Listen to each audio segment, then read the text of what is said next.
And welcome back to another episode of Philadelphia Eagles Talk with Geoff and Matt as we get to finally talk about an Eagles victory.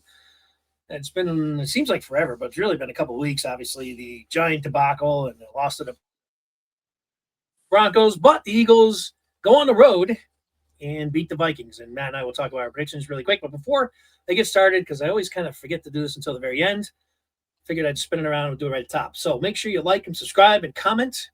And we're trying to get the subscriptions up. So help us out. Helps the channel. Give us a thumbs up. Make a comment.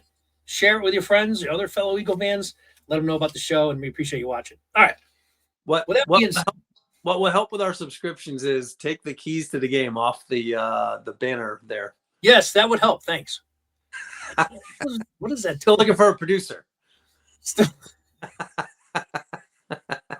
That's right.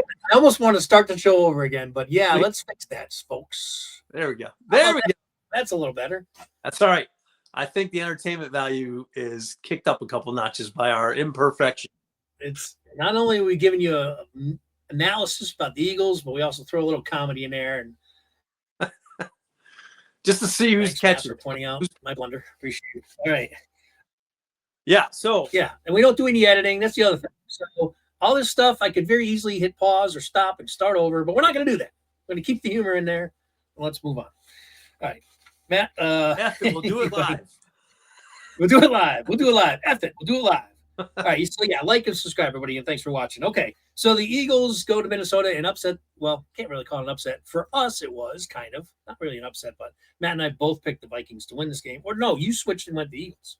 No, right? I think I stayed Vikings. Let me go back and check. Yeah, we both went Vikings. Okay.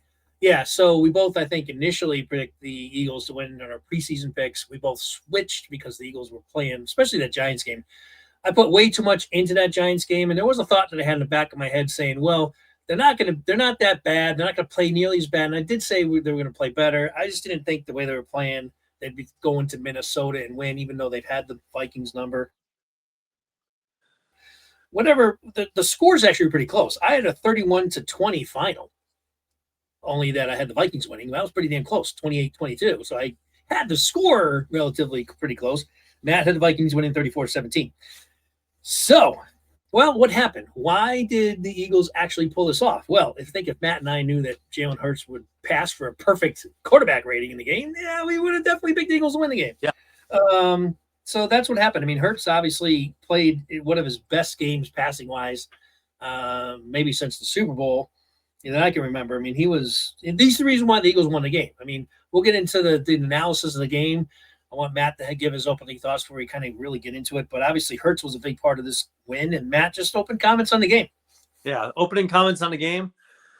We talked about it last week. We would love it if Carson Wentz would give us some hero ball, which he did early on. And thank you, Carson.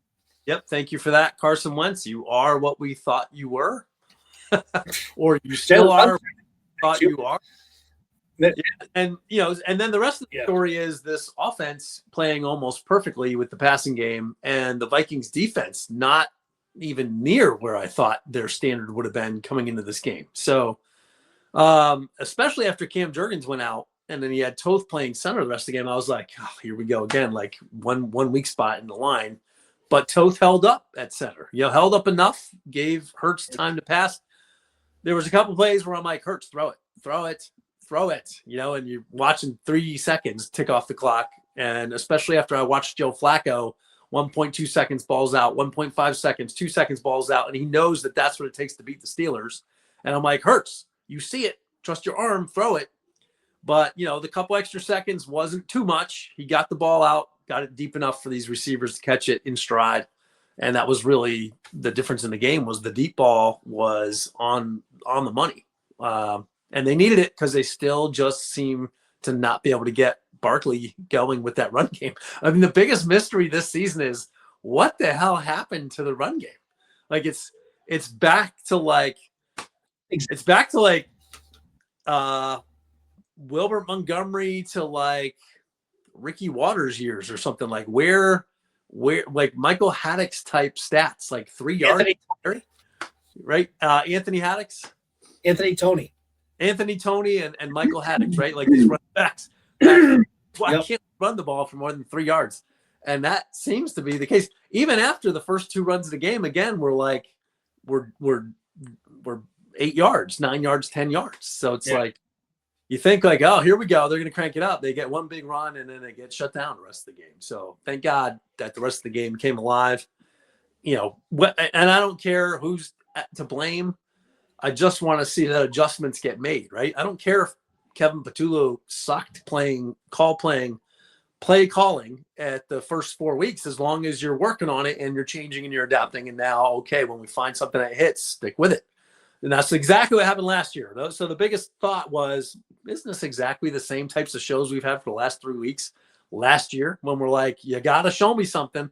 And we almost are picking them to lose to the Browns last year. And then they survived the Browns and then they never looked back. So I'm hoping that that's a repeat process here. Like, okay, you sold us. I sold out on, now prove it to me. I don't expect you to beat the Vikings, but they do. They do it in consistent fashion, which was good to see. And, to see some of the players that we'll talk about, but like the defense gets a touchdown, like that's awesome. No special teams mishandling of punts or kicks. That's also awesome. It's a very basic thing, but awesome to see us not F that up. So very good things to see, but that's exactly the type of game we needed. Yeah. And what's interesting, thought that I was thinking of while I was listening to you, is when you brought up Toth, it almost was like sort of like a silver lining to what was a dark cloud, losing Juergens early on. And it's like it almost forced the Eagles to go under center, because apparently Toth is not good at hiking the ball in the shotgun. So in doing that, it set up some play action plays that they called. And that's what set up those I think the one to Smitty was definitely play action, and we haven't seen that the entire year. So thank you, Toth, for your inability to snap shotgun, because it allowed, Kevin to call some play action passes. So, and Jalen took a lot of the snaps under center, like a lot of snaps were under center. And there was one point in the game where I thought, and this was right before they exploded with the big offensive plays in the second half, but there was a point where I'm like, I forgot who called the game. Was it Greg Olsen? And he nailed it. Yeah. He nailed it on the head. And he's like, the Eagles are just going to use these next 2 plays to set up for the 4th and 1 tush push. And I'm like, yeah. And that's exactly what's wrong with their uncreative play calling.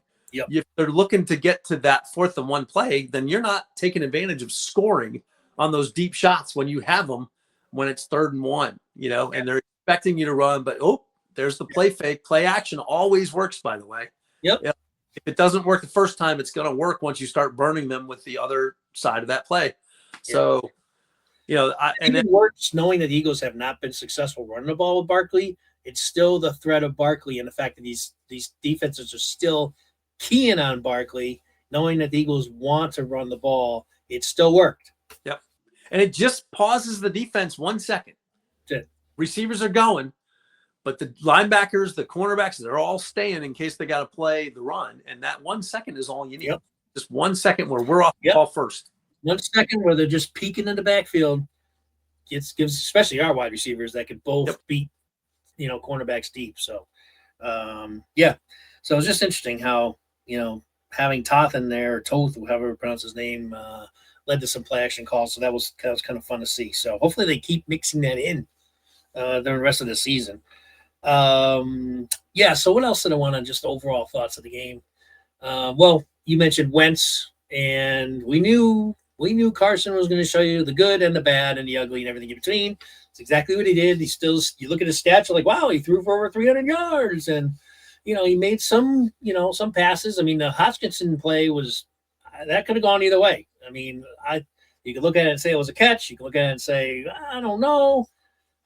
I thought it probably more often than not would be a touchdown. I mean, I think that if that was the Eagles and that was, say, Goddard that made that catch, we would all be screaming and yelling if the ref took that away. So I think the Eagles might have got a little bit of break there, saying that wasn't a catch. But that was a nice play by not only Hockenson, but Wentz making that throw under pressure. So, again, Wentz showed you what he can do, and he on both sides, making some nice passes and throwing it right to Jalen Hunt, you know, and then the other one was even worse. I mean, the Hunt one, at least he knew he was under pressure. He's, you know, Carter got in there, it was in his face right off the bat, forced that throw. The other one, it was typical Houdini Wentz, where I'm going to run around and then try to escape and just throw the ball up in the air for anybody.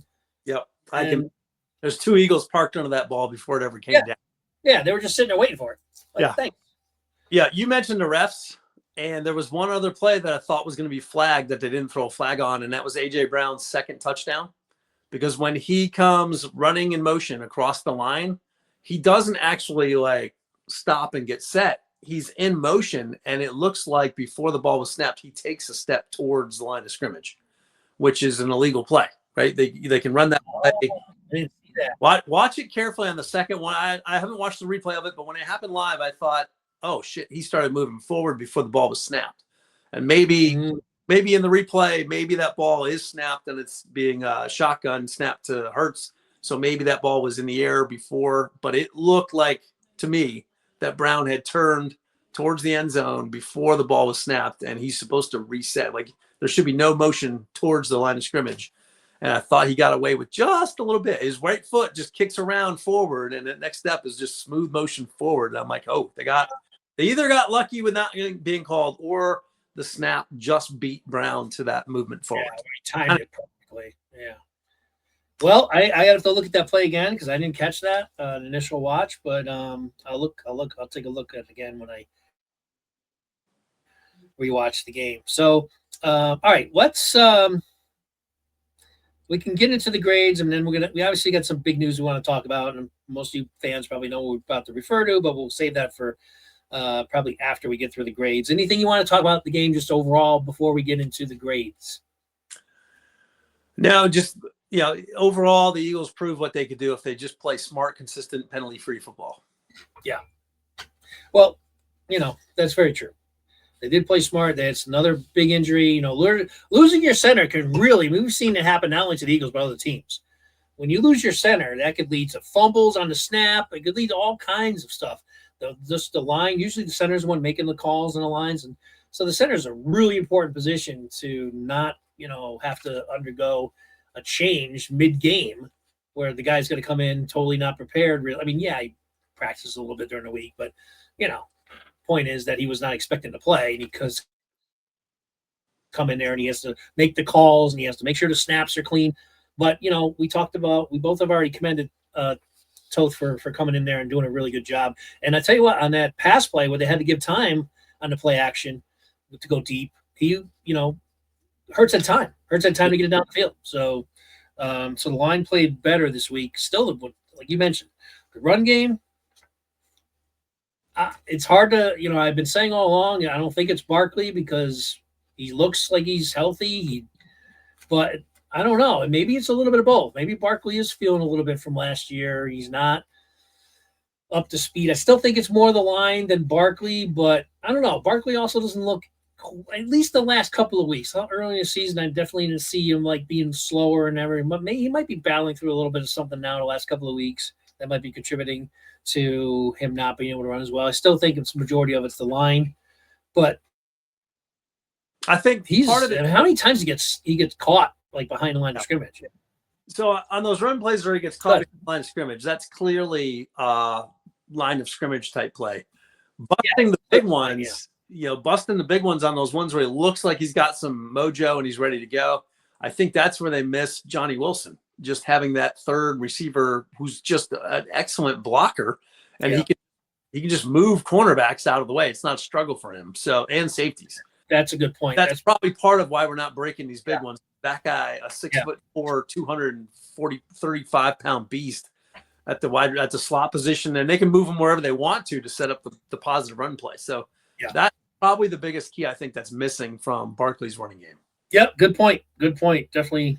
That we mentioned that early in the season, but it's easy to forget about him not being in line. So that could be the difference. You can see the consistent effects of that, right? We were guessing that maybe it's the lack of Johnny Wilson, and now it's like, I'm pretty sure now that it's the lack of having him out there blocking. Yeah, and you mentioned it just now, thankfully, because I think that definitely is a contributing factor. But you don't hear anyone else. Like I've been listening all week to all the shows that I typically do, the post games. Nobody's talking about that. They're just like, wow, what's going on with Barkley? Or is it the line? Nobody's mentioned the Johnny Wilson factor since week 1. I think it's important. Good job by you to point that out, because that's definitely an underrated element that's not there. So tells you how important that guy is, All right, so let's get into the grades.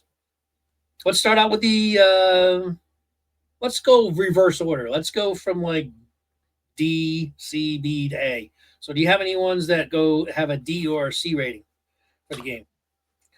So I'll let you know what they are if you don't have any.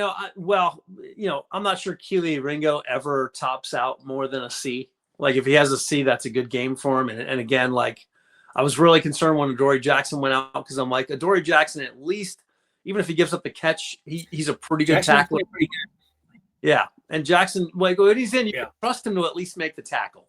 And Keely Ringo just seems to be out of position on the pass and the tackle, and just puts himself in bad spots to make plays. So, Keely Ringo is probably my lowest rated player. And I was like, good job at a C rating. Because like Jordan Addison had, I don't know how many catches. And it just seemed like as soon as Jackson was out, that it was like Keely Ringo. Do it again.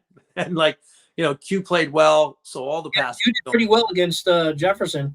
The only time Jefferson really had one long catch was mostly yak yards. He caught like a 15-yarder and it took it another 25 because Makuba missed the tackle, I think, on that play. Yep. It was Makuba who missed him, and then, Jefferson went for another like 20 yards down the field. Other than that, Q kind of locked Jefferson down, and then that one play in the end zone, Cooper was on him, and Cooper broke up that would have been a touchdown pass. So they did a good job on Jefferson. They did. I thought Jackson probably played a B to a B+ game because they weren't moving the ball when Jackson was on the field. It was just Ringo was clearly the weakness again. And that's my lowest rated player. Everyone else is going to be above that.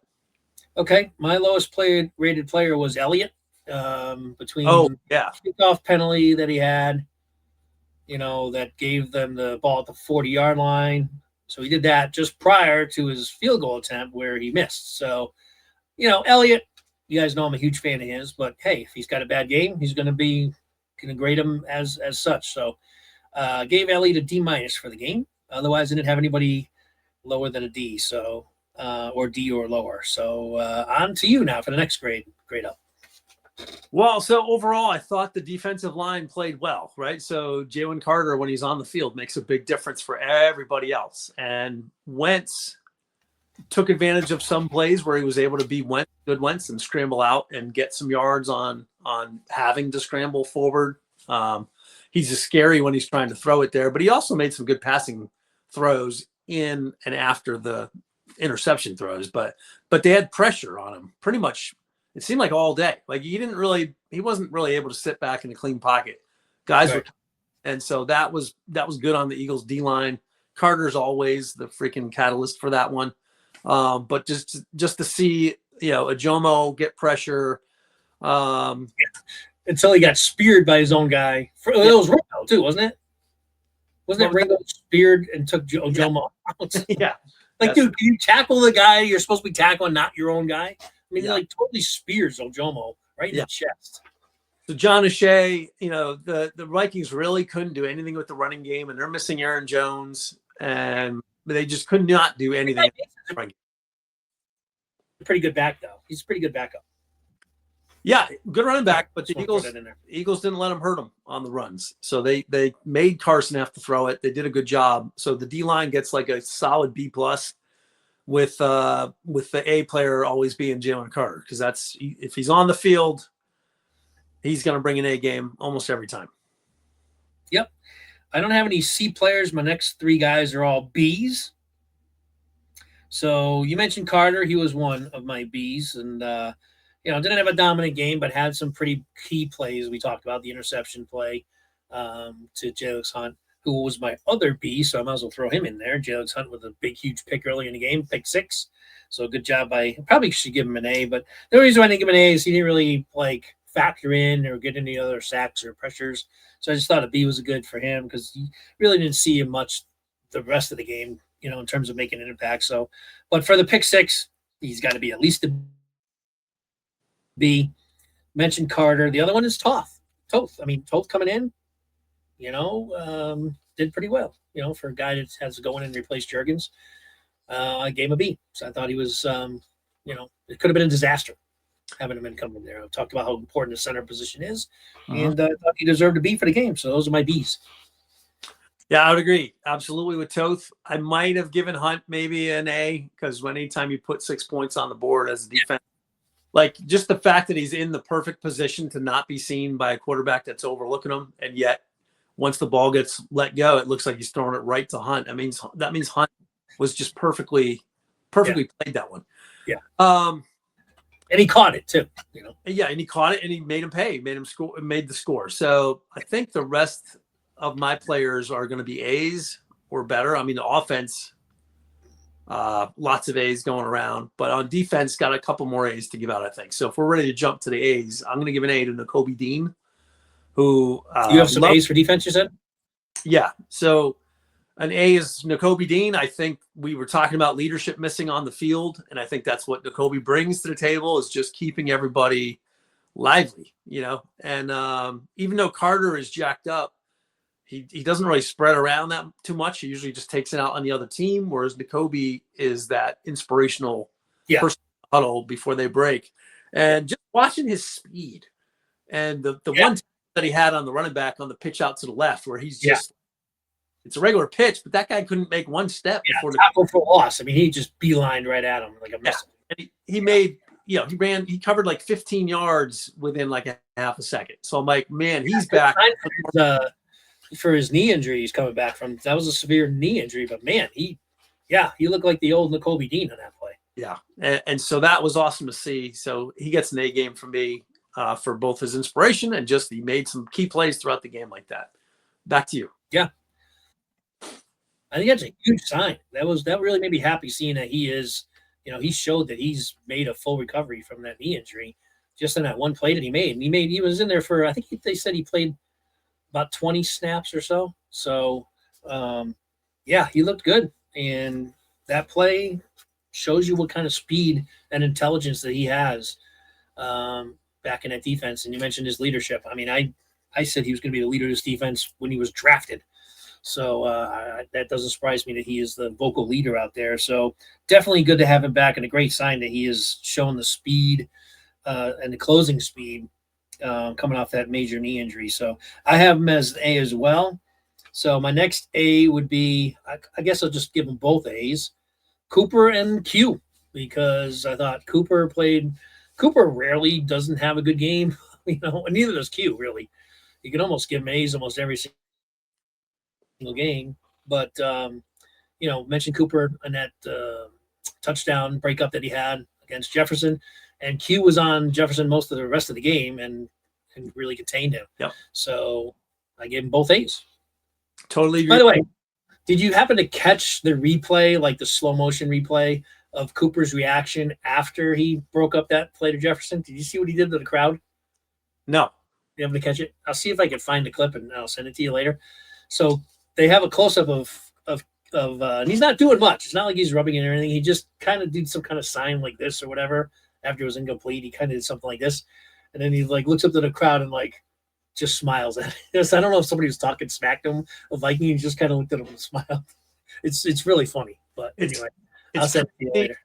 It's crazy how good Q and Coop are. Yeah. If I'm Howie, I'm already thinking about how the heck do we keep these guys for another 4 or 5 years on their second contract. But this is why I might as well bring it now. This is why the whole rumors, and I know I've texted you. I think I've texted you.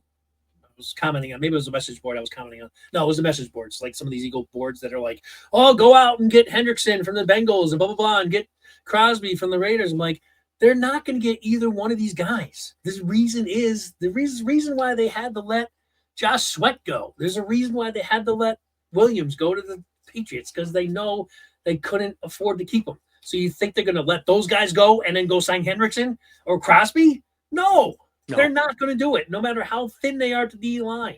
It's not happening. He can't afford them. And to your point, not to go on a rant, but this stuff just drives me nuts as an Eagle fan. They need to sign Cooper. They're going to need to sign Q. They're going to need to sign Carter. They're going to need to sign maybe Jordan.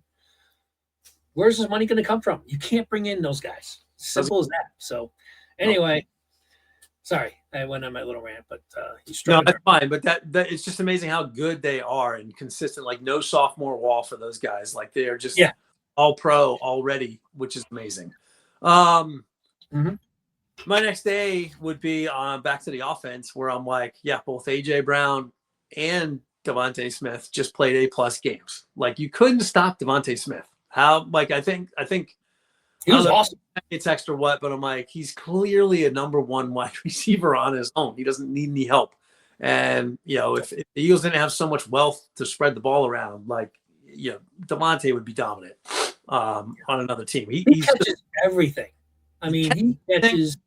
He can leap in his hands. He just does not drop it. No, and he can leap out of the stadium. He missed the one high ball that just was a bit too high for him. Yeah, it was just a little high though. Yeah. And I'm like, he must have been like 11 feet in the air. Like he's so high on that play that they showed the reverse angle from behind, and you're like, the dude is like in the sky. Like he's coming down. You initially see it in regular motion, like, that's he's sailing way over his head. And then you see the slow-mo or the other angle, like you're saying. And it's actually closer than you thought because he jumped so high and got his hands on it. Yeah. Yeah. So he's amazing. AJ Brown is, everyone knows how dominant he is. And when they can get Hurts to just get into a rhythm, once Hurts gets locked in, man, he does usually stay there for a while.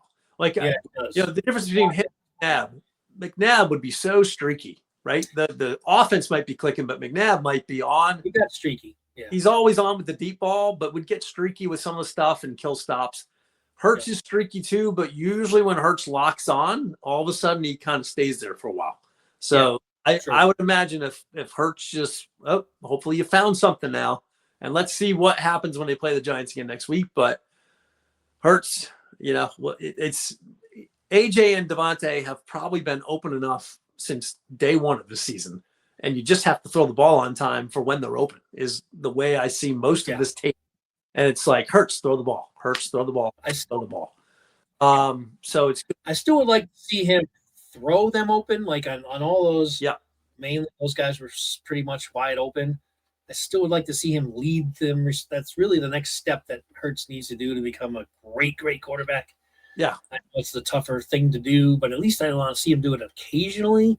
He rarely does it. He kind of he had a great game, not trying to knock Hurts at all, but those guys were super wide open, and he does drop it right on a dime when they are typically. And so kudos for that. But I would just like to see him when it's a better defense or better corners, when it's going to be tougher for those guys to get open, to still lead them open, because they're still getting open. Even if fit. Yep. Just a foot or two, but put that ball in front. Yeah. Yep. Yeah. But anyway, this, not an episode to criticize Hurts. He was amazing. Perfect quarterback rating. I'm not going to,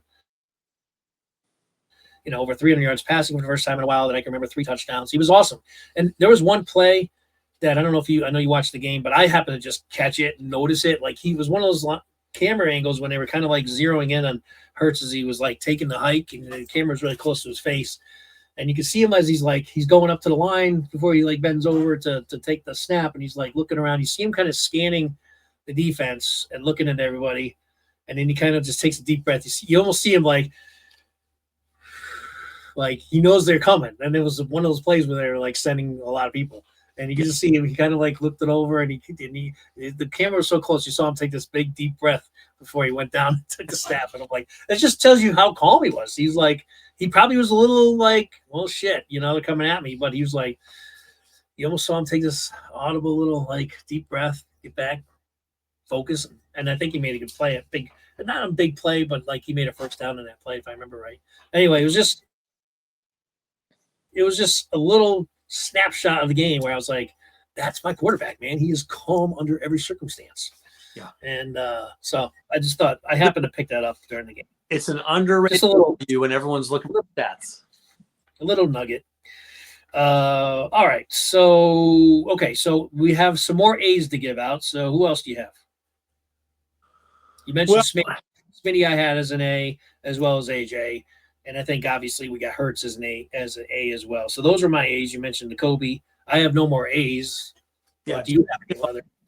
the rest of the offensive line, right? So the rest of the offensive line gets the rest of my A's. So having Dickerson back in at left guard solidifies that line. I think Steen did he have a couple penalties? He had at least one penalty. One penalty. I remember that was a pretty critical penalty.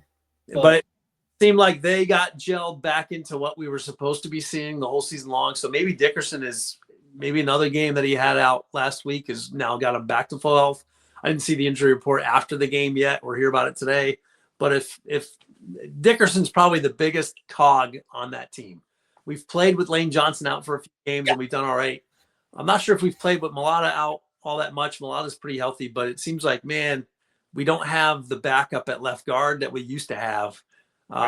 Team coming in instead of, having Becton take the right guard spot. So they're still a little light there. They got those monster draft. They drafted that young kid in the 4th or 5th round. From Texas.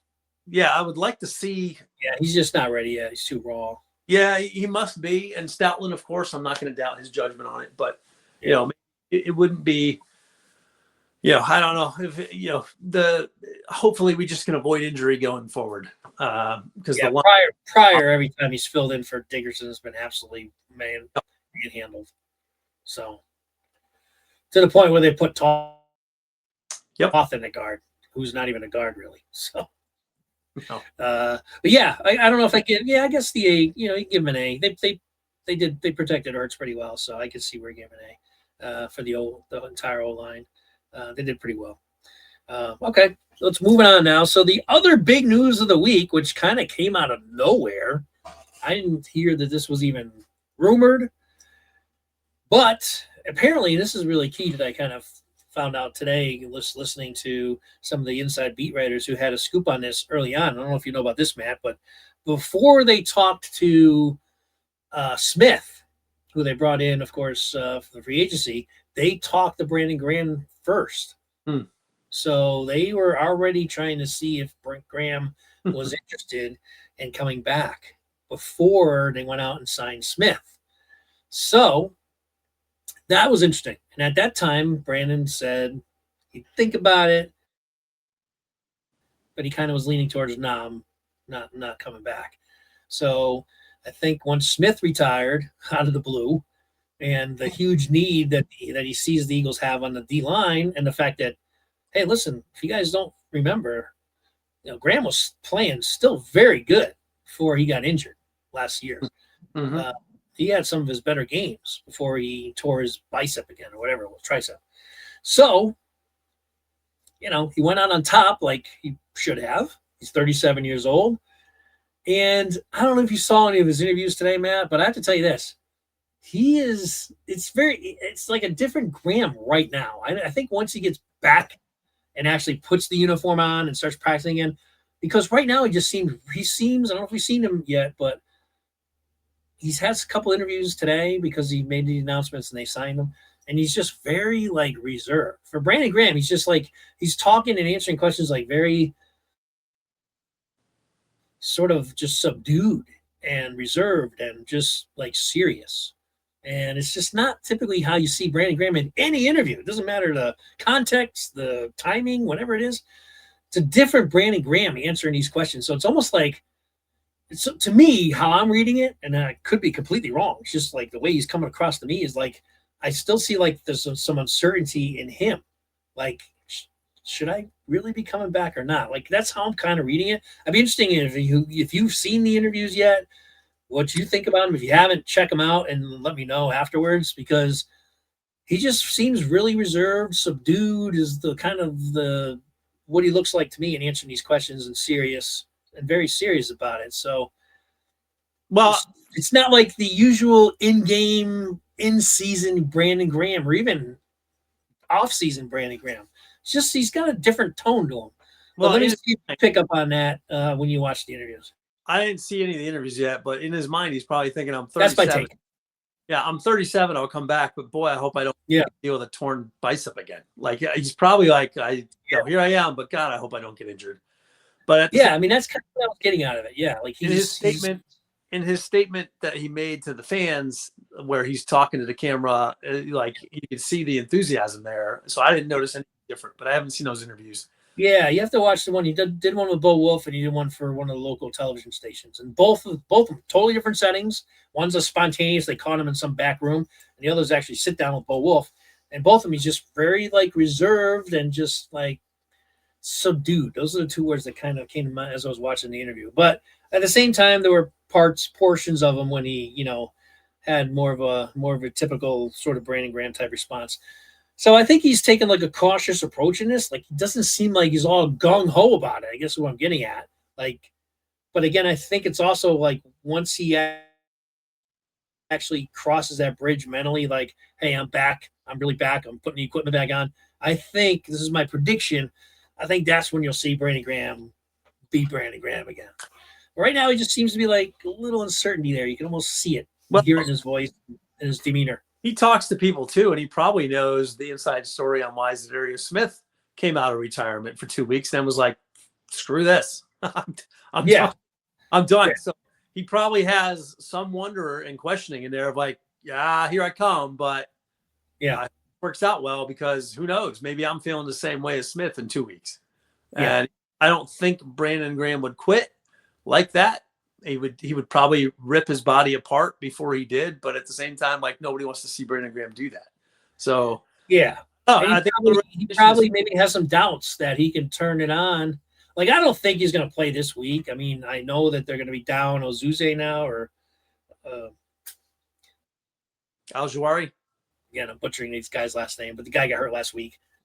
Al-Jawari, he's going to be out. He's going to miss this game, so they're down another D end for this game. So they really could use Graham this week, but I don't know if he's ready to come just jump in and play downs. Yeah, I doubt that. We'll see.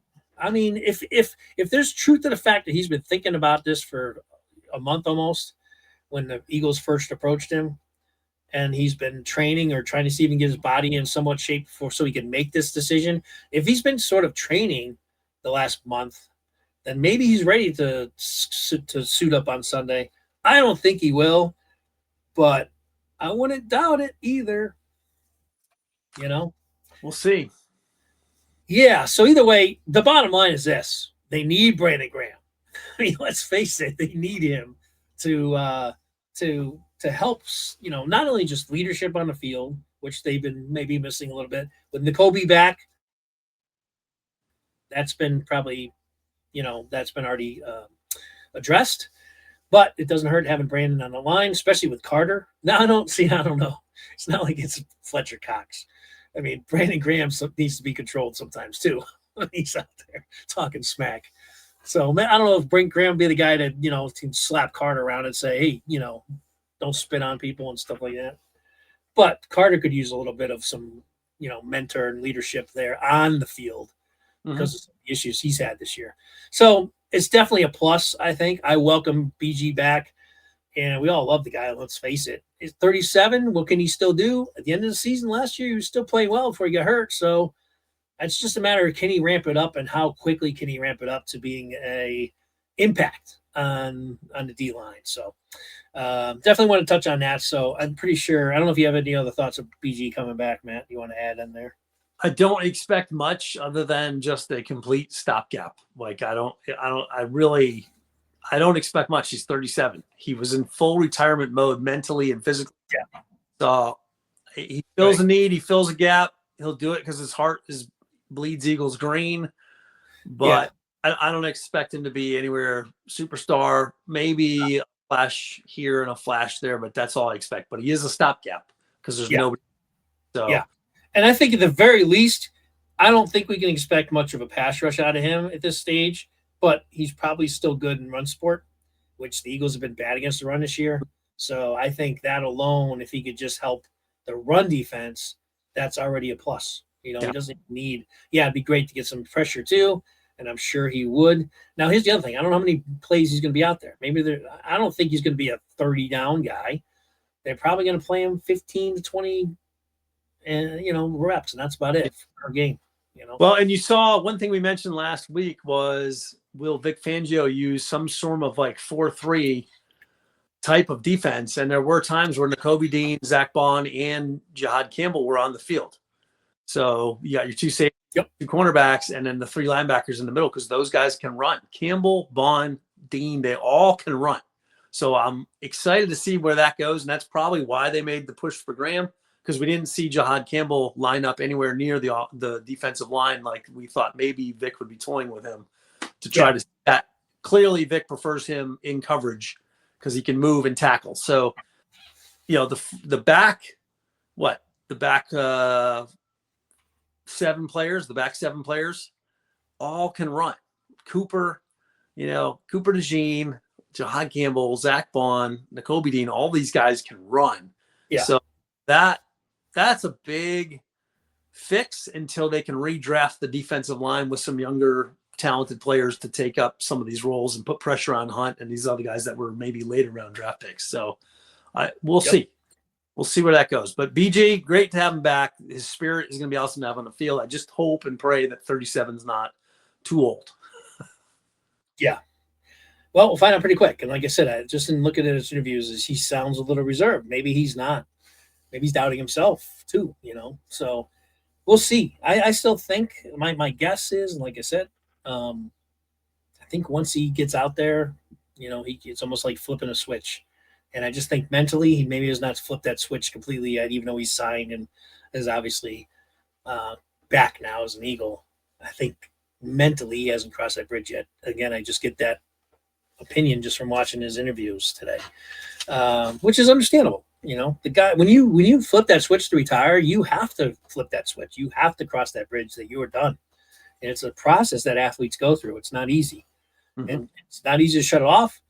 And it's not easy to turn it back on. And that's the impression I got just listening to him talk today, is that he hasn't completely flipped it on yet. And that's understandable. All right. Anyway, enough about that.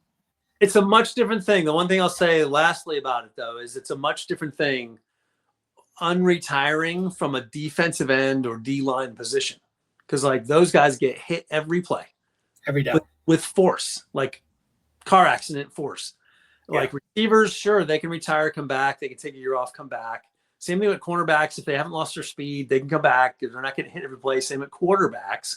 But that defensive line, man, they are getting popped right off the line, and they deal with a lot of violence to play their game. That's where I just hope he's able to get through, a 9-week season from this point on.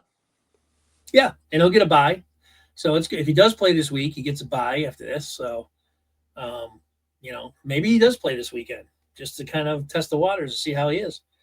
I guess maybe it wouldn't be such a surprise. To me, I think they can just get him a couple weeks and maybe we'll see him against Detroit and Green Bay. Because I think after the bye, they played the Lions and the Packers. So 2 tough games coming up after the bye. Yeah. And, of course, I don't want to talk about the Giants yet because we're going to have a whole pregame for that. But obviously, we got a little payback, hopefully, for friggin' Giants, because that's one game where I hope every single Eagle that watched the film is pissed off about how horrible they were just manhandling that game.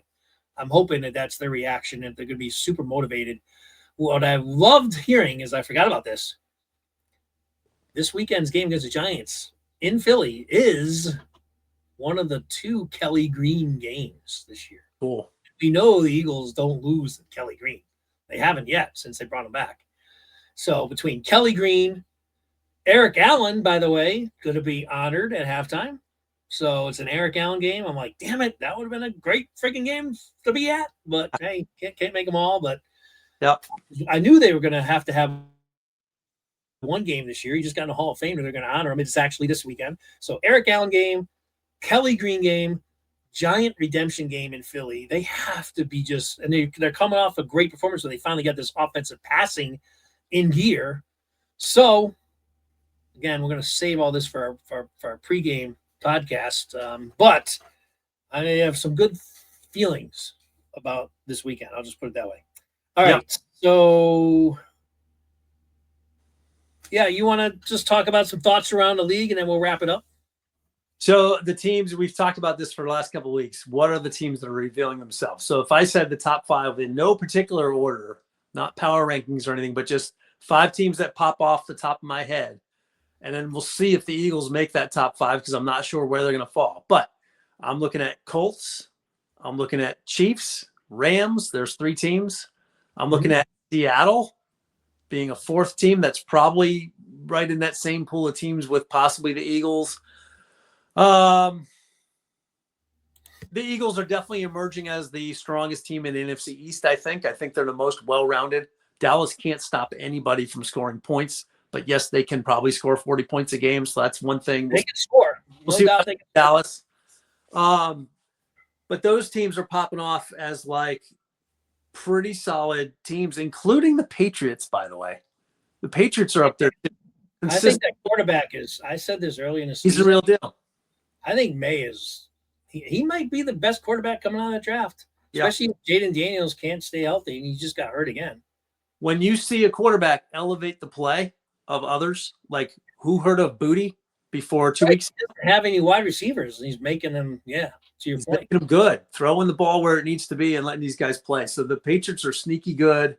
They beat the Bills too, let's not forget. Yep. And so the Lions, right? So I would say in front of the Eagles are Colts. I think the Rams are still in front of the Eagles just because the Rams have been more consistent, even though the Eagles beat them. So Colts, Rams, Chiefs in no particular order, Lions round out those top four. And then for that fifth team, it's some sort of like, is it the Eagles? Is it the Patriots? Is it one of these teams that has one or two losses, but looks like they're gelling together? I think that's where the top five would round out. It's probably the Eagles, if I had to be honest with you, because Tampa's taking a hit now too, because Evans is for the season pretty much. Yeah, and Baker came way back down to earth in yesterday night's game. So he didn't play well, but also he's got like the running backs out also. So the running backs out now. Evans is out. They're hurting. I'm not concerned about Baker though. The guy is just good. I mean, he's a top quarterback now in the league. He is. Yeah, he didn't have the strongest game last night, but I also attribute that to I think Detroit's defense played really well. They did. Yeah, they did. But you have these defenses that are like, oh, well, what did they do? Tampa's still good. But all these teams, good. When your offense can stay on the field and rest your defense like the Detroit Lions can, like the Chiefs can, like the Eagles can when they're clicking on their cylinders, all of a sudden you see the defensive play respond because they're rested and they come out and they got some juice. And every single one of those teams I mentioned can do that. Yeah. The Colts drive the ball. They probably have the most, like the longest drives for scores of any team this year, right? And they play consistent and they play penalty-free football. And all of those teams are in that echelon for those reasons. And like I said, Seattle is probably right there at 5 or 6 with the Eagles and the Broncos, maybe. Like those three teams are kind of like, okay, who's going to continue to arrow up versus arrow down? Yeah. That's a dangerous team. Yep. Darnold.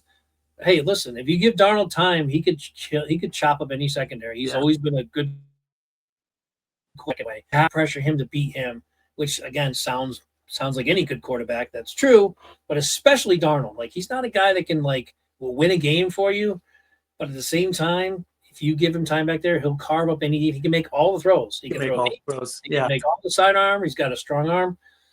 And look what he's doing. I mean, he's making Smith Nigma one of the top wide. I mean, he's always been good anyway. I've always thought he's been an underrated wide receiver, but he's having an all-star, all-pro year.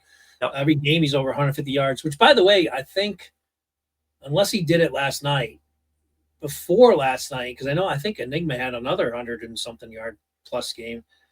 But Smith, Smitty, Devontae had the most yards this year receiving.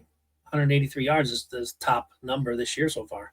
Nice. But I think Jackson Ningman last night may have been close to that, whatever he finished with. But yeah, Smitty is right now number one. So for yardage for any wide receiver this season. Yeah. So that's my and then the NFC East, the Commanders lose again and might have lost their quarterback again for another week or two. I don't know. That seemed to be he was grabbing a hamstring pretty bad. So yeah, they said locally that it doesn't seem to be as bad as it looked. I think everyone we saw it and thought like, holy cow, that looks like it may have popped off the bone, like near the knee or something, like the way that he just kind of froze instantly. It's weird how it happened because he was just kind of falling backwards. It wasn't like a typical hamstring injury when you're kind of sprinting down. It was weird how he hurt his hamstring on that play, but either way, didn't look good. Nope, and they're in trouble if they don't have Daniels. They are in big trouble. Yeah, Mariotto came in and threw a horrible pick. Yep. And their receivers are all banged up too, so they haven't had their offense since week 1. They got a tough game. I think they play Kansas City next week, so good luck with that one. Kansas City's got things going again. Yeah, I think that's a Monday night game or Sunday night game, but that one's gonna be prime time, and the Commanders are not gonna be ready for that one. They're just way too banged up. So we'll see. That and Kansas City just turned it around. I think Eagles just have to worry about Dallas in the NFC East, but they already got one win on them, and maybe they split. I think we said that they would split. I think I said they would split in the beginning. I usually just say they naturally split with all NFC East teams, and then I do have my picks here. Let's see. But that's all I have to.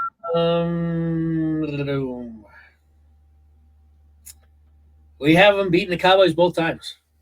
Really? In our preseason picks. Yeah. That's because we were counting on an implosion, right? And I was. I know I said that by week 5, Pickett would implode this team. That certainly hasn't happened, and Pickett's actually been awesome. So one of the best. And obviously CeeDee Lamb's back now, so he went, he hit a 75-yard bomb. Yeah, they could score with anybody. The offense is not the Cowboys' problem. Their running back's really good. Williams was a great pickup for them. He's been really, really good. That offense can score with anyone. They just can't stop anyone. Nope. So if the Eagles show up and play like they did against the Vikings, they will carve that defense up. So that's my final thoughts on the league there. Yeah, it's a big win for the Eagles. Hopefully it gets some momentum going. I'm really hoping they're motivated to friggin' take it to the Giants. We're going to talk about that, but there's part of me that just wants to see it happen too. So I'm just hoping that the Eagles go into that game with that same kind of mindset. Like, we need to make right what happened a couple weeks ago, because that was embarrassing. They got not only embarrassed, but they were, the Giants kind of rubbed it in a little bit too. They should have. I mean, the Giants played great that game, but they did a little extra antics at the end of it that I'm hoping rubs the Eagles the wrong way and gets them a little extra fired up for this game. All right. Any closing thoughts before we wrap it up? No, just good win. Needed to get things clicking, and I think they did. Speaking of clicking, good segue. Click the like and subscribe. All right. With that, we'll be back on Saturday morning, more than likely to do our Eagles pregame for the Giants. And until then, as always, thanks for watching. And fly, Eagles, fly. We'll catch you next time. Go Birds. Go Birds.